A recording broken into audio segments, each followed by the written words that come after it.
Is something pious because the gods love it, or do the gods love it because it is pious?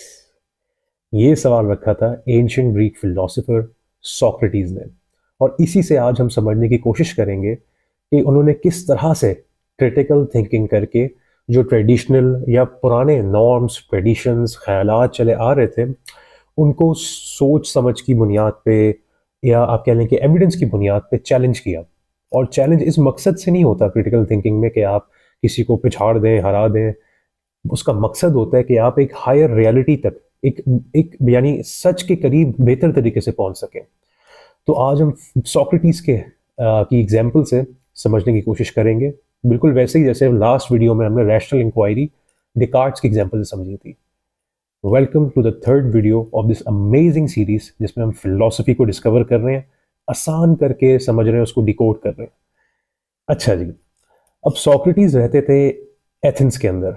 Greek थोड़ा background समझ लेते हैं, थोड़ा socio economic, क्योंकि यानी माशरती मुआशी हालात उस टाइम पे एंशियंट ग्रीक के, क्योंकि वो समझना बहुत ज़रूरी होता है जब आप लाइक ओवरऑल उसमें जनरेट होने वाले आइडियाज़ पे बात करते हैं या उसके डायनामिक्स को डिस्कस करते हैं। तो एंशियंट ग्रीक के अंदर बेसिकली उस टाइम पे सिटी स्टेट्स हुआ करती थी, एथेंस, स्पार्टा, बहुत सारी। और उन सिटी स्टेट्स के अपने अपने कॉन्स्टिट्यूशंस हुआ करते थे। वो बिल्कुल एक आप कह लें कि एक पॉलिटिकल एंटिटी के तौर पे एग्जिस्ट करती थी। उन सिटी स्टेट्स की अपनी सियासत हुआ करती थी। वहाँ पे डिफरेंट क्लासेस एग्जिस्ट करती थी, जैसे कि एरिस्टोक्रेट्स होते थे, बड़े बड़े लैंड ओनर्स। फिर आपके पास मिडिल क्लास ट्रेडर्स होते थे बेसिकली। फिर आपके पास होते थे जो पेजेंट्स थे या फार्मर्स थे, और फिर स्लेव लेबर्स थे उस टाइम पे। तो ये सारे वो डायनामिक्स थे, और इस सारे स्ट्रक्चर को कंट्रोल करने के लिए, कायम रखने के लिए, इलीट क्लास की डोमिनेंस स्टैब्लिश करने के लिए उस वक्त उस जमाने के आइडियाज भी इसी तरह के थे जो उस सोशल ऑर्डर को मेंटेन कर सके, उस इलीट डोमिनेंस को कायम रख सके। तो उस जमाने में ग्रीक्स के, एथेंस के अंदर, बाकी सारी सिटी स्टेट्स में भी गॉड्स हुआ करते थे, ठीक है, जो जो कि बेसिकली एंथ्रोपोमॉर्फिक हुआ करते थे। एंथ्रोपोमॉर्फिक का मतलब होता है यानी कि उनके कैरेक्टरिस्टिक्स या क्वालिटीज जो है वो इंसानी क्वालिटीज की तरह हुआ करती थी, यानी कि ह्यूमन लाइक होते थे वो। जैसे कि उनके अंदर वेंजेंस का, बदला लेने का जज्बा भी था। उनके अंदर ये भी था कि हम दूसरे गॉड्स को पिछाड़ दें, ठीक है। और यहाँ तक कि अगर मैं थोड़ी सी एग्जांपल्स देके बताता हूँ आपको। एक ग्रीक गॉड था क्रोनस। क्रोनस ने अपने ही बच्चों को खा लिया, और उसके पीछे वजह ये थी कि उसको ये प्रोफेसी मिली थी कि अगर उसके बच्चे जिंदा रहे तो वो आगे जाके उसकी ही तख्ते को रट देंगे, उसको ओवरथ्रो करके खुद ओवरऑल आप कह लेंगे किंग ऑफ गॉड्स बन जाएंगे। फिर ज्यूस ज्यूस क्रोनस का ही बेटा था, और ज्यूस जो था वो स्काई और लाइटनिंग का गॉड था, और उसने अपनी बहन हेरा से शादी की थी, और he was not loyal to her, ठीक है। उसके काफ़ी सारे सेक्सुअल रिलेशनशिप्स थे और भी गॉडेसेस के साथ। इसी तरह से कोई गॉड या गॉडेस किसी एस्पेक्ट ऑफ लाइफ को कंट्रोल करता था, कोई किसी एस्पेक्ट ऑफ लाइफ को कंट्रोल करता था। जैसे अगर हम बात करें एथना की, तो she was the goddess of wisdom and strategy. फिर इसी तरह से अगर हम एरिस की बात करें तो he was the God of war, son of juice and Hera. तो बेसिकली हम देख सकते हैं कि उस जमाने में किस तरह के आइडियाज या कॉन्सेप्ट्स थे, और किस तरह से लाइक ये बड़े इंपॉर्टेंट आइडियाज थे, क्योंकि ये उस सिटी स्टेट का, उस पुलिस का ओवरऑल जो निज़ाम था, सोशल स्ट्रक्चर था, उसको मेंटेन करने में बहुत अहम किरदार अदा करते थे।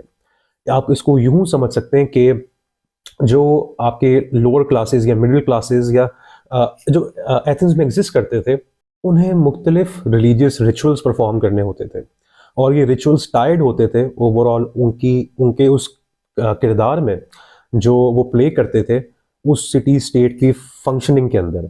यानी कि बहुत इंपॉर्टेंट था कि जो ग्रीक सिटीजन्स थे, क्योंकि ऑब्वियसली बात उस जमाने में इतनी पॉपुलेशन नहीं होती थी, सबको पॉलिटिकली एक्टिव भी होना होता था, सबको डिसीजन मेकिंग में भी पार्ट लेना होता था, apart from slaves. And basically decision making, democracy बहुत लिमिटेड लोगों के लिए हुआ करती थी, जो कि फ्री मेल सिटीजन्स होते थे ग्रीक के।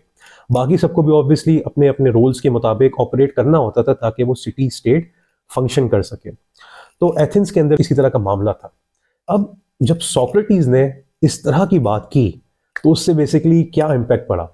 उससे एक बहुत ही मेजर किस्म का इम्पैक्ट पड़ा, और वो ऐसी एक डिबेट शुरू हुई जो कि इवॉल्व होते होते आज भी एग्जिस्ट करती है, रिलीजियस डिबेट्स के अंदर भी, मेटाफिजिकल स्पेक्ट्रम के अंदर भी। अब वो क्या था? आप फोकस करें इस बात पे।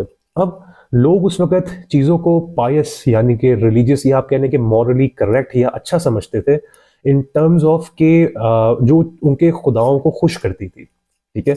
तो और आप तसव्वुर कर सकते हैं कि ओवरऑल लाइक उनका उस सिटी स्टेट के अंदर अपना काम अच्छे से करना, सिविक ड्यूटी को पूरा करना, ये चीज़ उनके खुदाओं को प्लीज़ करती थी।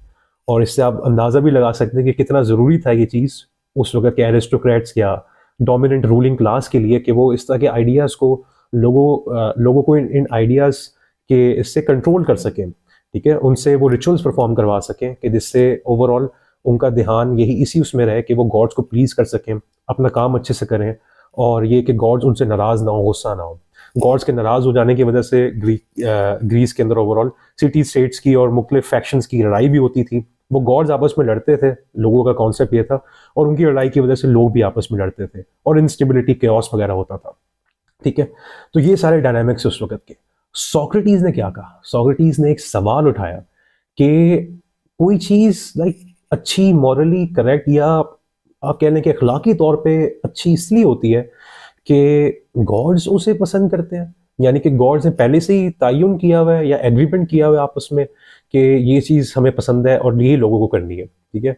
या फिर पायटी या फिर पायसनेस या कोई भी अमल ऐसा जो कि पायस है, मॉरली अच्छा है, वो अपने आप में अच्छा है, इसीलिए गॉड्स उसको पसंद करते हैं।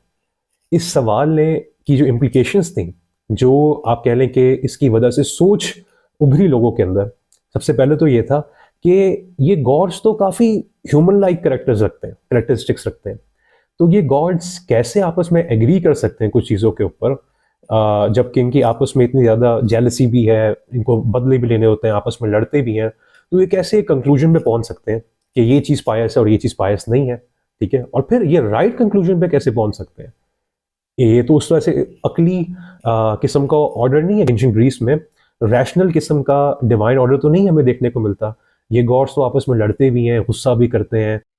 तो इस सवाल ने ओवरऑल जो ग्रीक कॉन्सेप्शन था गॉड्स का, उसको लाइक हिला के रख दिया, लोगों को सोचने पे मजबूर किया कि क्या ये कॉन्सेप्ट्स दुरुस्त हैं और या एक डिवाइन अगर ऑर्डर एग्जिस्ट करता है, कोई हायर सुपर पावर एग्जिस्ट करती है, तो उसे अक्ली होना चाहिए, उसे रैशनल होना चाहिए और ज़्यादा रहम वो रहीम होनी चाहिए, ठीक है? वो बेनिवलेंट होनी चाहिए।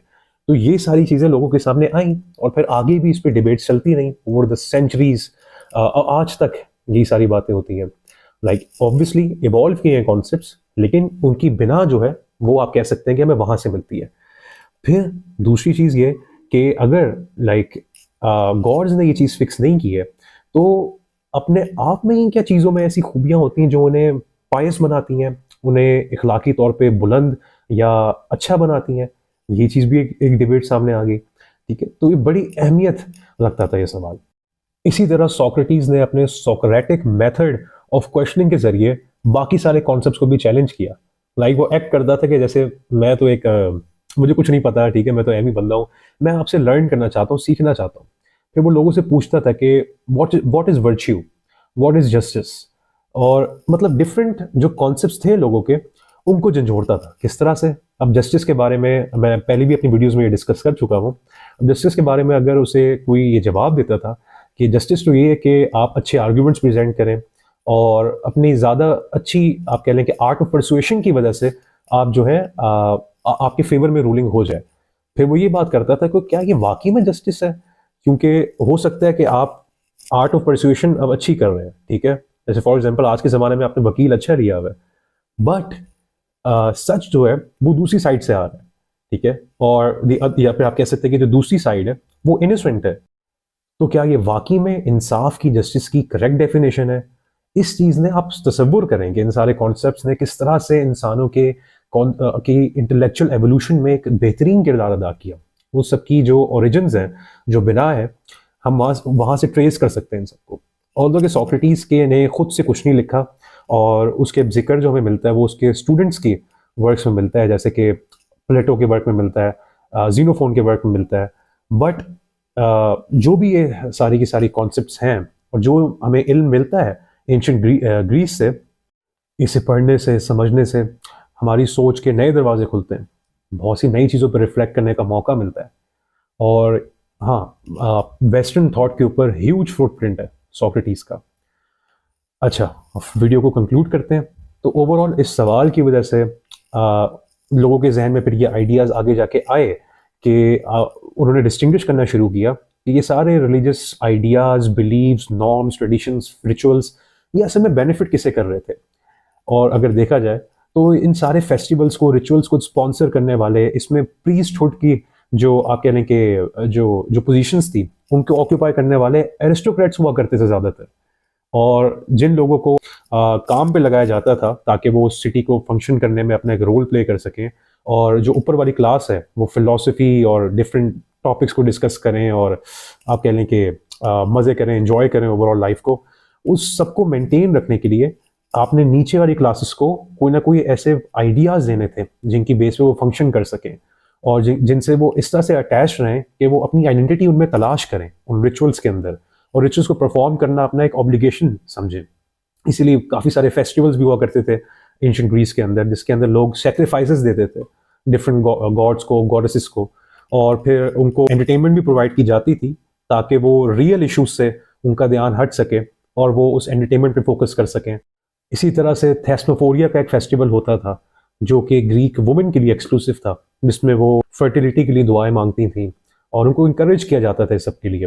वो बेहतर एग्रीकल्चरल प्रोड्यूस के लिए दुआएं मांगती थीं, और इस सब से बेसिकली उनका जो ध्यान था वो इन्हीं मैटर्स पे रहता था। वो पॉलिटिकली या इकोनॉमिकली जो है सोचना, उन मैटर्स को उन पे रिफ्लेक्ट करना, वो सब नहीं कर पाती थी वो। तो ये बेसिकली सारा इम्पैक्ट था इस सारे जो कॉन्सेप्शन था गॉड्स का, उसका। हर दौर में जो आइडियाज़ जनरेट होते हैं, जो क्रिटिकल थिंकिंग की जाती है, वो उस दौर की मटेरियल कंडीशन से बहुत क्लोजली अलाइंड होते हैं। बल्कि ये कहना गलत नहीं होगा कि उन्हीं की वजह से ओरिजिनेट कर पाते हैं, उन्हीं सर्कमस्टेंसेस को, उन्हीं सोशल रियलिटीज़ को सामने रखते हुए। फिर होना क्या था?